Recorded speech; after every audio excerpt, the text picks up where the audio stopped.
కొరింథీయులకు రాసిన 2వ పత్రిక 5వ వచనం. ఎందుకనగా తాను జరిగించిన క్రియల చొప్పున, జాగ్రత్త వినాలి మాట, అవి మంచివైనను సరే చెడవైనను సరే దేహముతో జరిగించిన, వినాలి మాట, దేహముతో జరిగించిన వాటి ఫలమును ప్రతివాడును పొందినట్లు, జాగ్రత్త వినాలి మాట, మనమందరము క్రీస్తు న్యాయపీఠం ఎదుట ఒకరోజు ప్రత్యక్షం కావాలి. అర్థమవుతుందా? ఈ దేహముతో నువ్వు జీవించినంత కాలము నువ్వు ఎట్లా జీవించావో, నీ క్రియలు అవి మంచివైనా సరే చెడవైనా సరే ప్రతిదానికి ఒక ఫలం ఉంది. కాబట్టి ఆ దానిని నువ్వు పొందుకోవడానికి క్రీస్తు న్యాయపీఠం ఎదుట ప్రత్యక్షం కావాలను. ఒకరోజు మనమందరం కూడా ఆయన ఎదుట నిలబడాల్సి వస్తూ ఉంది. అందరూ కూడా ఒకరోజు ఆయన దగ్గర నిలబడాలి. ఎవరెవరు నిలబడతారు? ఎవరైనా తప్పించుకునే వాళ్ళు ఉన్నారంటారా? చూద్దాం. ప్రకటన గ్రంథం 20వ అధ్యాయం 12వ వచనాన్ని ఒకసారి చూద్దాం. ఎవరెవరు నిలబడతారో వినండి, వినండి ఈ మాట. మరియు గొప్పవారేమి? గొప్పవారంటే ప్రపంచ ధనికుడు బిల్ గేటేనా? తర్వాత మన ప్రాంతానికి అనిల్ అంబానీ, ముఖేష్ అంబానీ, ఇంకెవరున్నారు? ఎవరంట? ఫస్ట్ మాట గొప్పవారు, ప్రపంచ ప్రఖ్యాతిగాంచిన గొప్పవారు. ఇంకా కొద్దివారేమి? ఆ సింహాసనము ఎదుట నిలబడి ఉండుట నేను చూచితిని. ఒకరోజు నిలబడాలి. ప్రతివాడు, భూమి మీద నివాసము చేస్తున్న ప్రతి మనిషి ఒకరోజు ఆయన ఎదుట ప్రత్యక్షం కావాలి. తాను జరిగించిన క్రియల చొప్పున అవి మంచివైనను సరే చెడవైనను సరే లెక్క చెప్పే ఒక రోజు ఉంది. మా వినాలి, రాత్రి లెక్క చెప్పే ఒక రోజు ఉంది. అవి మంచివైనను సరే చెడ్డమైనను సరే దేహముతో జరిగించిన క్రియల ఫలాన్ని పొందుకోవడానికి క్రీస్తు న్యాయపీఠం ఎదుట ప్రత్యక్షం కావాలి. లైన్ లో నేను ఈ విమానాల మీద తిరిగినానయ్యా, అందరికంటే ముందు వస్తానంటే ముందు వెనక నిలబడు. కొద్దివారేమి గొప్పవారేమి ఎవడైనా కావచ్చు, ప్రపంచంలో మానవ జన్మ ఎత్తి క్రీస్తు న్యాయపీఠం ఎదుట ప్రత్యక్షం కావాలి. తాను జరిగించిన క్రియల చొప్పున, వినని మాట, నీ క్రియలు మంచివి కాదన్నాడుగా, నీ హృదయం మంచి కాదన్నాడుగా. తాను జరిగించిన క్రియల చొప్పున అవి మంచివైనా సరే చెడ్డమైనా సరే ప్రతివాడు లెక్క చెప్పడానికి క్రీస్తు న్యాయపీఠం మీద నిలబడాలి. తేలుతుంది రణరంగ ఆటకం. ఇక్కడ ఆడేది కాదు, ఆడుతావు అక్కడ. ఈ లోకంలో ఉన్నప్పుడు నీ ఇష్టానుసారంగా ఆడుతున్నావేమో, కానీ ఆడే ఒక రోజు ఉంది. క్రీస్తు న్యాయపీఠం ఎదుట ప్రత్యక్షం కావాలి. కనుక రాత్రి వేళ దేవుడు ఒక మంచి అవకాశాన్ని మనకిస్తున్నాడు. అదేంటో తెలిసిన, నువ్వు ఒక నూతనమైన వ్యక్తిగా మార్చబడితే ఒక మంచి మాట ఉంటది. యోహాను సువార్త 5వ అధ్యాయం 24వ వచనం చూద్దాం. యోహాను సువార్త 5వ అధ్యాయం 24వ వచనంలో ప్రభువారు ఈ లోకంలో ఉన్నప్పుడు చెప్పిన ఒక మంచి మాట. జాగ్రత్త వినాలి, నా మాట విని, జాగ్రత్త వినాలి మాట, నా మాట విని నన్ను పంపిన వాని యందు విశ్వాసం ఉంచువాడు నిత్య జీవం గలవాడు. రండి ఈ మాట విందాం. వాడు తీర్పులోనికి రాక మరణములో నుండి జీవములోనికి దాటాడు. చెప్పలు కొడదాం. నా మాట విని నన్ను పంపిన వాని యందు విశ్వాసం ఉంచువాడు నిత్య జీవం గలవాడు. వాడు తీర్పులోనికి రాక మరణములో నుండి, బా ఎంత బాగుంటుంది, మరణములో నుండి జీవములోనికి దాటి ఉన్నాడు. విందాం ఆయన మాట. రెండవ మరణమైన అగ్నిగుండాన్ని తప్పించుకోవడానికి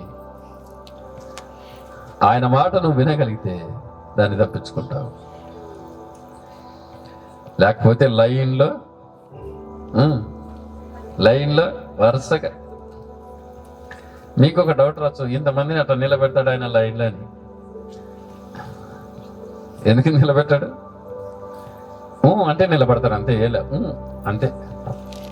ఆయన ఏం మాట్లాడాల్సిన ఒక చూస్తే రామచంద్ర కదా, ఒక చూస్తే మడతానికి వచ్చి నిలబడించాడు. ఒక చూస్తే చాలు, ఆయన ఒక ప్రభు అట్లా చూస్తే ఆడ వచ్చి మనసు నిలబడాల్సింది, ఏం మాట్లాడాల్సింది ఆయన. ఎందుకు ఈ మాట చెప్తున్నానంటే, ఒకసారి యేసు ప్రభు వారు మరణించక మునుపు శిష్యులతో ఈ మాట చెప్తున్నాడు. మనుష్య కుమారుని పాపుల చేతికి అప్పగించబడతాడు, వారు ఆయనను శిలువ శ్రమలేసి చంపేస్తారు, 3వ దినమున లేస్తాడు అంటే పేతురున్నాడు, ప్రభువా ఆ మరణం నీకు దూరం అవును గాక అంటూ ఏమన్నాడు తెలిసిన? ప్రభువా అలాగైతే నీ కొరకు మేము కూడా వస్తాం, నువ్వు చచ్చిపోతావు అనుకుంటే మేము కూడా నీ కొరకు చచ్చిపోతాము అన్నాడు. ప్రభు ఏమన్నాడు తెలిసిన? నా కొరకు చచ్చిపోతావా నువ్వు? నన్ను ఎరగనని ముమ్మారు నువ్వు అబద్ధం చెప్తే తప్ప కోడి ఏదన్న. ఎంత విచిత్రం చూడు, నువ్వు అబద్ధం చెప్పాలా, యేసు ప్రభు నాకు తెలియదని చెప్తే తప్ప కోడి గుయ్యదు. కోడి గుయ్యాలంటే నువ్వు 3 సార్లు అబద్ధం ఆడాలి. ఇప్పుడు నువ్వు అబద్ధం ఆడితే తప్ప కోడి గుయ్యదు. అయిపోయింది. యేసు ప్రభువును పట్టుకున్నారు, సెలవేయడానికి తిప్పుతూ ఉన్న సమయంలో సలిమంట దగ్గరకు వచ్చినాడు పేతురు. ఒక చిన్న పాపని, నువ్వు యేసు ప్రభుతో ఉన్నట్టు అంటే, బాబోయ్ కాదండి, నేను కాదు బాబోయ్ అన్నాడు. మళ్ళా ఇక్కడేమో వీళ్ళంతా నన్ను గుర్తుపట్టినట్టున్నారు. మళ్ళా అంత పని ఇప్పుడు మనం దశరథులు వంట చేస్తున్నాయి కదా, వంట కాటిపోయినాడు. దశరథ నువ్వు యేసు ప్రభుతో ఉన్నాడు కదా, నాకు తెలియదు వారిని ఈడ కూడా అన్నట్టున్నారని చిన్నగా ఇంకా పోయినాడు. ఆడంటున్నావు, నువ్వు యేసు ప్రభుతో ఉన్నాడు అని. సాంతోడమ్మా, భూమి తోడమ్మా, నన్ను యేసు ప్రభు తెలియదమ్మా. ఒక్కటే కుర్రను కూర్చుని కోడి 3 సార్లు. అప్పుడు బైబిల్ చెప్తుంది, యేసు ప్రభు అంట జాలితో పేతురు వంక చూచేను. అట్లా చూశాడంట. అట్లా చూడగానే పేతురు యేసు ప్రభు వంక చూసి పశ్చాత్తాపుడై వెలుపలకు పోయి ఏడ్చాను. ఒక చూస్తే చాలు, నువ్వు వచ్చి రా నిలబడిడా అనే. పేతురు అట్లా చూశాడంతే. అంటే అర్థమైంది, పేతురు నేను చెప్పానా, నేను నీకు చెప్పాను ఆ రోజు, ముమ్మారు నన్ను ఎరగనని చెబితే తప్ప కొడుకు ఏదని చెప్పానా? చూచాడు. ఆ సూపర్ అర్థమైపోయింది పేతురికి. తన బండారం అంతా బయటపడింది. వెలుపలికి పోయి సంతాపపడి ఏడ్చను అని ఉంటది. కనుక ఇంతమందిని అట్లా నిలబెడతాంటే ఒక చూస్తే చాలు, మొత్తం నిలబడాల్సిందే. మరియు గొప్పవారేమి కొత్తవారేమి మృతులైన వారందరూ కూడా ఆయన ఎదుట నిలబడాలి. దేహంతో జరిగించిన క్రియలు చొప్పున అవి మంచిమైనను సరే చెడమైనను సరే లెక్క ఉంది. ఒకరోజు లెక్క, ప్రతిదానికి లెక్క వినాలి. రాత్రి మీకన్నా ఆశ్రకరాలు, నాకన్నా ఆశ్రకరాలు ఇవ్వాల. మీరు కూర్చోండి, ఏం కదా. హల్లెలూయా.